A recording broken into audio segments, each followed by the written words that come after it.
baik tu dia jadi beratahu radio Fiji बहुत radio Fiji रोज सुनता हूँ रेडियो फीजी 2 देश की धड़कन. Good evening, Fiji. In this bulletin, no arrests made during USP saga, says Compol. Health Ministry continues to provide technical advice. And uncertainty surrounds tourism industry. From the studios of FBC Suva, Jackie Spate. Police Commissioner Brigadier General Sithiven Ngilio has refuted claims that arrests were made in relation to the University of the South Pacific saga. A human rights group and at least 2 political parties, while making such claims, had labelled alleged action of police officers as harassment and intimidation during the protests at the USP campus last week. Pranita Prakash reports. The police chief says he is concerned with such claims. To say that we've arrested people and things like that is wrong. That we've conducted a raid into USP, that's wrong. We shouldn't be making those type of statements at the moment. Brigadier General Sithiven Ngiliho says they asked people to come in for questioning, and while some have cooperated, others opted to remain silent. He stresses no one was arrested. Our actions, the actions that we take, we hold discussions with the Director of Public Prosecutions.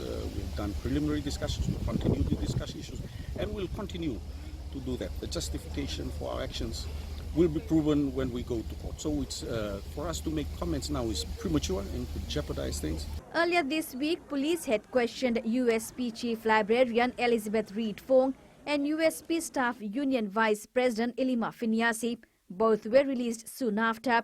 A number of USP staff and students were protesting last week, calling on the reinstatement of Professor Pal Ahluwalia, who was suspended following allegations of material misconduct.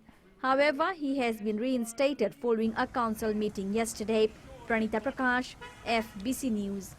The Ministry of Health will continue to provide technical advice to ministries and government departments as long as the threat of the COVID-19 pandemic looms. Minister Dr. Ifiremi Wangai-Nambete says their particular focus is on the Ministry of Education, as there needs to be a safe space once a decision to resume school is made. Apanisa Wangai-Ndovu reports. Dr. Ifiremi Wangai-Nambete says they are in constant communication with the Education Ministry, giving them the necessary advice needed for the safety of all students.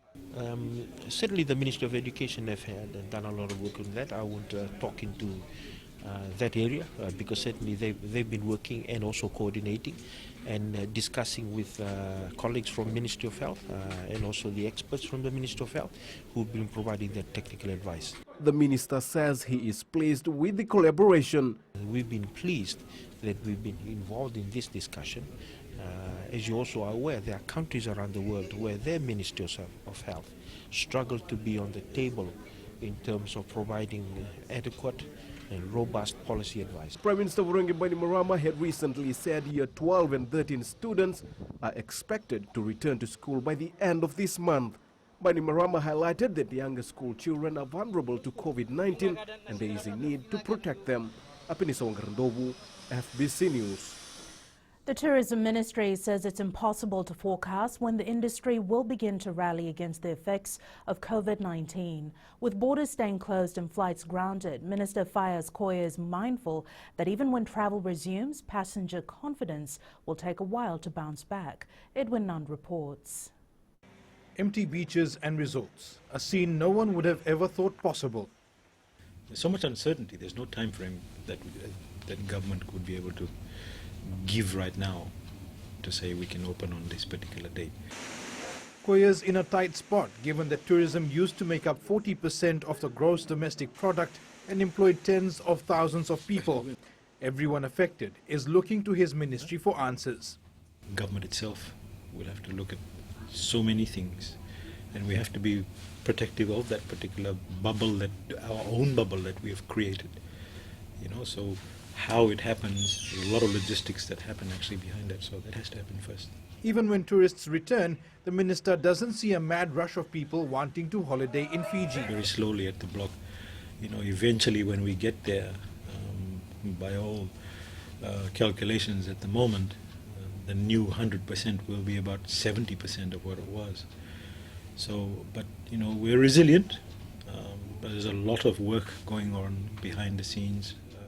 Thousands of Fijians employed directly or indirectly in the tourism industry have lost their jobs.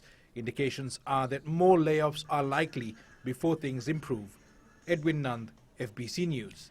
The British American Tobacco, which employs more than 130 staff and supports over 600 farmers, opened its new excise bonded warehouse in Umbusuva yesterday. Despite the challenges presented by the COVID-19 pandemic, a 16-month-long wait has materialized for the company. Koroi Tandalala reports the company also opened a new leaf processing facility in Nandi earlier this month. The new bonded warehouse has the capacity to store 50 different stock keeping and provide a storage space for products before they are released into the domestic and export markets. Not only do bonded warehouses provide safety and security, but also enable, from a government perspective, also enable the payment of VAT, and I see our friends from FERC are here, and duties on goods to be deferred until they are removed. The company has a rich history of being in operation in Fiji for over 60 years, supporting local economy. So far, more than $10 million has been invested in the Nambour factory from 2011 to 2014, and a further capital investment of about $8 million has been invested in the GLT factory in Nandi, with an additional investment of about $4 million in projected for 2020. The new bonded warehouse will further optimize the processes of preparing stock for export and enable the payment of VAT and duties on goods to be deferred until they are removed. This will allow businesses to save money in the long run. Koroi Tandulala, FBC News. Up ahead, Housing Authority needs good financial ideas. And world entering dangerous phase with coronavirus, says WHO.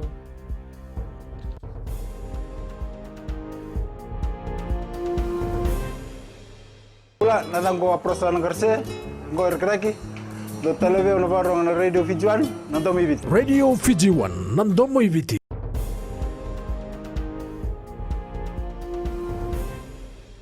The Housing Authority has been challenged to move away from their comfort zone and devise new ideas to sell complete housing packages.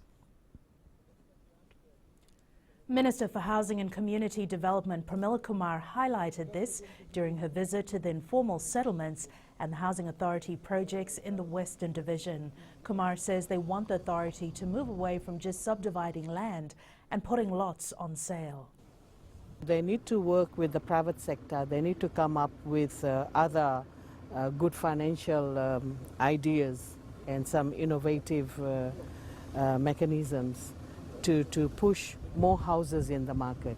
We all know there is a housing demand. People want homes. They want land with a title. But unfortunately, we are not able to put more products in the market. Outgoing British High Commissioner to Fiji, Melanie Hopkins, was the first female head of mission to have served in Fiji. Wrapping up her 4-year term this month and returning to England, Maggie Boyle talks to her about women in leadership and how now more than ever it's become critical to change the narrative. She may be small in stature, but the outgoing British High Commissioner has been a force to be reckoned with. It's not always easy, and it is, you know, I have had lots of comments like, where's your husband? I need to speak to the ambassador and things like that. But that is part of the process. And my belief is very much that you are changing the narrative just by being present. And that is, in itself is something to be celebrated. With the expanded UK presence in Fiji and the region, as well as the significant support for climate action, empowering women has also been high on the agenda. So many young women here who are looking to hold leadership positions and are working really hard on their studies and are dreaming of going and becoming an engineer or an accountant or you know, going and heading business in some way. While the road less travelled may not be easy, having a long-term vision, the Commissioner says, is vital. Look for allies. And for me, it's been really powerful to have. I have a network of friends, both male and female, who I can talk to when things are tough. Hopkins' next diplomatic posting will be in Brazil. Maggie Boyle, FBC News. Like many small businesses, the shoe and bag repair shops at the supermarket are also feeling the pinch of COVID-19. There are around 7 such shops in the vicinity of the market, and their revenue has dropped from a maximum of $50 to as little as $2 a day. Apinisa Wangarandovu spoke with some of the cobblers. Since the pandemic, these shoe and bag repair businesses have faced unprecedented challenges. It is very difficult for my boys at the moment because they are earning $30 contract base, but before it was $40, so I reduced it to let their income to be let their family work hard together to earn some money at least. Donald Praveen says some customers have left their items for repairs but have not returned to collect them. Sometimes they pay us $2, $3 or $5, and the balance of the shoe, if it's $2 or $1, they will come long time period to collect the shoe. For these Fijians, every dollar counts. Some of them have had to make alternative arrangements with their employers to pay the rent for their shops, as they have recorded a 75% decrease in sales. Before, in a week I can go about 100 plus, but nowadays it's very hard. Nowadays it's very hard. Just like yesterday, I just get it $2. It's very hard. If I give 300 to my boss, so no wages we can take. Only $20, $30, that's our wages. Now the business is really low. Before you used to repair one shoes at least $5 or $6 a side. But now we have to repair only for $3, $4. Despite these challenges, the cobblers here remain optimistic and are putting their 100% to their work, hoping for normalcy in business soon. Apinisa Wangarandovu, FBC News. The World Health Organization has warned that the world has entered a dangerous new pandemic phase and that the spread of the coronavirus is accelerating.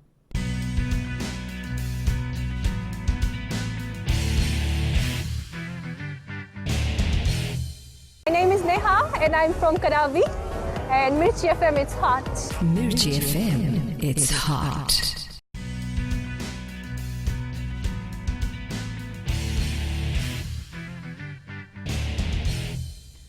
Many rugby players hang their boots in their late 30s, but that's not the case for flying Fijians winger Vereniki Ngoneva. Fijian Bati forwards Viliami Kikau and Apisai Koroisau starred in the Penrith Panthers' 21-14 win against Suliasi Vunivalu's Melbourne Storm last night. Kikau fought off injury to score the match win in his side's win, while Koroisau made the most tackles for the Panthers with 55. The Crusaders will be without regular captain Scott Barrett when they get their first taste of Super Rugby Aotearoa against the Hurricanes tomorrow. Cody Taylor will instead lead the side, keen to put its week spent watching to good use. The Fijiana Sevens rep Vaiti Wangatambu is using the switch from rugby back to netball as a way to improve on her speed. The 33-year-old, who was part of the Fijian Pearl squad in 2011, made the switch to rugby in 2016. Now that she has been called back into the national netball squad, Wangatambu says her training will be a way of improving her pace for both sports. At the moment I'm part of the squad, but I'm concentrating more on netball now since I have the endurance, but then I have to work more on my speed, so I'm concentrating on my netball training because of my speed. There aren't any matches to officiate at the moment, but this does not mean Fiji Football Association referees aren't keeping busy. The referees are going back to the drawing board, honing their skills and knowledge of the game through workshops and online learning. Tale Matairakula has more. It's vital for referees to keep abreast with the rules of the game, particularly with the new COVID-19 guidelines implemented by FIFA. A lot of new rules have come in preparation for the restart. Having said that, FIGFA board has agreed to implement all those changes when we resume. With this, fitness should also be up to par. There is a standard FIFA fitness test. Fitness check is yo-yo area where we have a certain time and referees must do all this, complete all this. Referees are monitored on how far they've progressed with assigned training programs. We expect referees themselves to do trainings, and we trust them that they are doing their own trainings and they are giving us the feedback so that we keep them in line. We prepare them for the soccer season to start. All referees from cadet to elite will go through a series of fitness tests before officiating any match when restrictions are lifted. Tale Matairakula, FBC Sports. French football star Paul Pogba returned to action for the first time since December to help Manchester United in their 1-1 draw against Tottenham Hotspurs.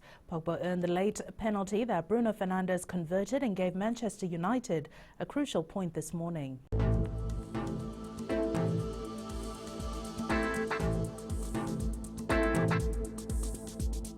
Fine weather which prevailed over most parts of the country today. Taking a look at the weather map in the west. Beautiful conditions throughout the day, a slight chance of scattered showers later in the evening. Eastwards from Pacific Harbour to Suva, intervals of sun and clouds with breezy conditions. And up north, sun in areas of high clouds this morning, then mainly cloudy this afternoon. At sea, it's moderate to fresh southeasterly winds, moderate seas. Turning to the tides, low tide at 12:04 tomorrow morning with high tide at 6:17 a.m. Sunrise is at 6:37. Now for tomorrow, generally fine conditions is in the forecast. Tomorrow's temperatures will range between 29 and 31 degrees. And further outlook, we're looking further on to Tuesday. Cloudy periods with brief showers over the eastern parts and interior of the larger islands. Elsewhere, fine apart from brief afternoon or evening showers, and again cool evening. And recapping the main stories for tonight, no arrests made during USP saga, says Compol.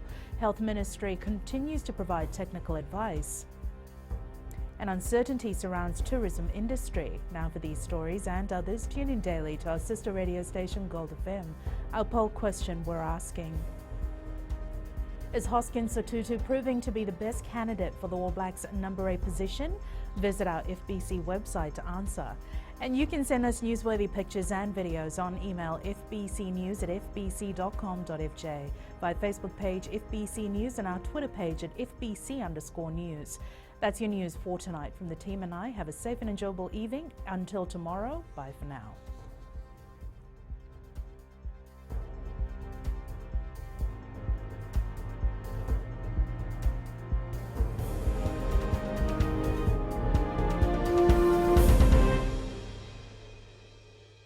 Bola, I'm Miri, I'm from Lotoka and I love Gold FM because they play all my classic hits. Gold FM, only the classic hits.